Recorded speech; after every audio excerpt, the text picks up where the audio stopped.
Hey hello guys, welcome back to the channel R study Adda. Guys आज हम start करने वाले हैं कर्णखंड काव्य से रिलेटेड एक और इम्पोर्टेंट क्वेश्चन। तो गाइस आज का क्वेश्चन है कर्णखंड काव्य के आधार पर जो प्रमुख नारी हैं कुंती, उनका चरित्र चित्रण कीजिए। तो इसी क्वेश्चन को एक और तरीके से पूछ लेता है एग्जामिनर कि कर्णखंड काव्य के आधार पर कुंती के चरित्र की किन्हीं 3 विशेषताओं पर प्रकाश डालिए। आंसर में आपको क्या लिखना है? भाई कुंती के बारे में सभी जानते हैं, कुंती जो थी वो पांडवों की माता थी। तो आंसर में क्या लिखेंगे? कविवर केदारनाथ मिश्र प्रभात द्वारा रचित कर्णखंड काव्य की कुंती प्रमुख पात्र हैं। वह महाराज पांडु की पत्नी, पांडवों की माता। खंड काव्य से उनके चरित्र की अधोलिखित विशेषताएं स्पष्ट होती हैं। क्या? फर्स्ट है अभिशाप माता। खंड काव्य के प्रारंभ में ही कुंती एक कुंवारी मां की शापित स्थिति से सम्मुख आती है। ठीक है, वो कुंवारी माता बन जाती हैं क्योंकि वो अपने वरदान को जांचना चाह रही थी। तो वो सूर्य देव से एक पुत्र को मांग लेती हैं और पुत्र मिल भी जाता है। अब वो समाज के डर से उसे कहीं ना कहीं छिपाने की कोशिश करती हैं। सामाजिक निंदा और भय से व्याकुल वो अपने नवजात पुत्र के प्रति उनके हृदय में ममता की जो भावना थी वो खत्म हो जाती है, किंतु वो लोक लाज के भय से विवश होकर अपने पुत्र को नदी की धारा में बहा देती हैं। तो ये सब आपने देखा भी होगा, पढ़ा भी होगा। बस ये है कौन से टाइम पर कौन सी चीज़ लिखनी है, आपको ये क्लियर करना है। नेक्स्ट है एक दुखियारी माँ। खंडकाव्य में कुंती को एक दुखी माँ के रूप में दर्शाया गया है। उनके पुत्र पांडवों को उनका राजस्व नहीं मिल रहा था तथा विवश होकर उनके कौरवों से युद्ध करना पड़ा था।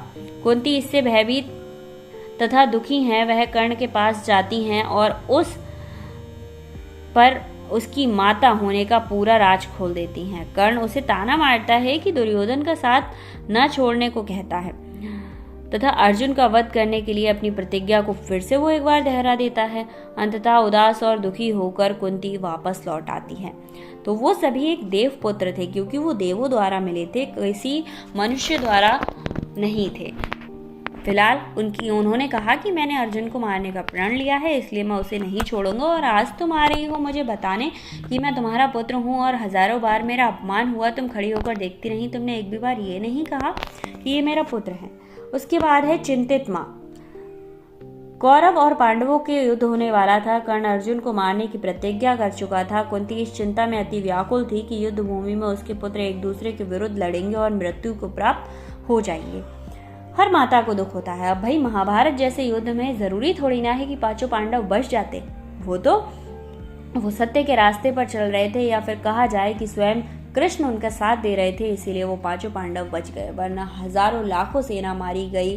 वीर से वीर गुरु भीम, दुर्योधन और यहाँ तक कि उनके गुरु वो भी मारे गए। ठीक है, उसके बाद आता है ममता मई माँ। कर्ण खंड काव्य में कुंती के मातृत्व की बहुपक्षीय झांकी देखने को मिलती है। वह एक कुंवारी माँ है जो अपनी ममता का गला स्वयं ही घोट देती है। महाभारत के युद्ध में जब वह देखती है कि भाई ही भाई एक दूसरे को मारने हेतु तत्पर है, तब वह अपने पुत्र पांडवों की रक्षा के लिए कर्ण के पास आती है। और कर्ण कौन होते हैं? उनके बड़े भाई होते हैं।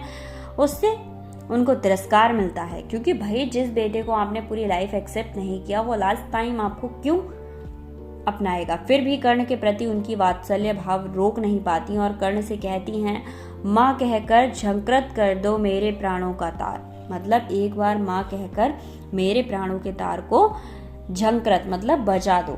नेक्स्ट है जलदान के अवसर पर युधिष्ठिर से कर्ण का जलदान कराने के लिए आग्रह करती है। निष्कर्ष रूप से कहा जा सकता है कि कुंती परिस्थितियों की मारी सच्ची माँ है जो अपने ममता को गहरा दफनाकर भी दफना नहीं पाई।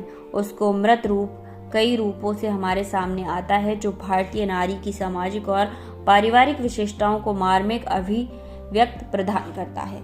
होपफुली आपको इस क्वेश्चन का आंसर समझ आया होगा। गाइस इस चैप्टर के या फिर इस खंड काव्य के सभी क्वेश्चन चैनल पर प्रोवाइड हैं। अगर आपने चेक नहीं किए हैं तो चैनल पर जाइए, अदरवाइज डिस्क्रिप्शन में एक लिंक दिया है प्लेलिस्ट लिंक, वहां जाकर आप खंड काव्य से रिलेटेड सारे क्वेश्चन के आंसर मिल जाएंगे। मिलते हैं नेक्स्ट वीडियो में एक और न्यू टॉपिक के साथ।